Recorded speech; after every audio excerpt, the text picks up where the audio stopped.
حضرت ابو ہریرہ رضی اللہ عنہ بیان کرتے ہیں، میں نے رسول اللہ صلی اللہ علیہ وآلہ وسلم کو فرماتے ہوئے سنا، بندے سے روز قیامت اس کے اعمال میں سے سب سے پہلے نماز کا حساب لیا جائے گا۔ اگر وہ صحیح و درست ہوئی تو وہ فلاح و نجات پا گیا، اور اگر وہ صحیح و درست نہ ہوئی تو پھر وہ ناکام و نامراد ہو گیا۔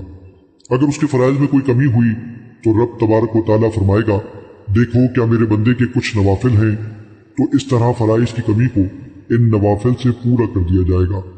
پھر باقی اعمال کا حساب اسی طرح ہوگا، اور ایک دوسری روایت میں ہے پھر زکوٰۃ کا حساب بھی اسی طرح ہوگا، اور باقی اعمال کا حساب بھی اسی مذکور مثال کی طرح ہوگا۔ مشکوٰۃ المصابیح حدیث نمبر 1330۔ حضرت ابو ہریرہ رضی اللہ عنہ بیان کرتے ہیں، رسول اللہ صلی اللہ علیہ وآلہ وسلم نے فرمایا، تمام ایام سے بہترین دن جمعہ کا دن ہے۔ اسی دن آدم علیہ السلام پیدا کیے گئے، اسی روز جنت میں داخل کیے گئے، اسی روز اس سے نکالے گئے، اور قیامت بھی جمعے ہی کے روز قائم ہوگی۔ مشکوٰۃ المصابیح حدیث نمبر 1356۔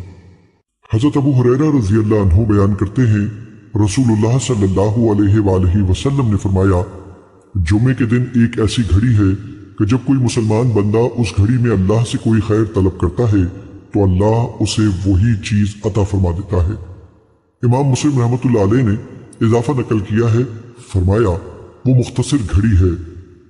صحیحین کی روایت میں ہے، آپ صلی اللہ علیہ وآلہ وسلم نے فرمایا، جمعے میں ایک ایسی گھڑی ہے کہ جب مسلمان ٹھیک اس گھڑی میں نماز کے دوران یا نماز کی جگہ نماز کے انتظار میں بیٹھ کر اللہ سے کوئی خیر طلب کرتا ہے تو اللہ اسے وہی چیز عطا کر دیتا ہے۔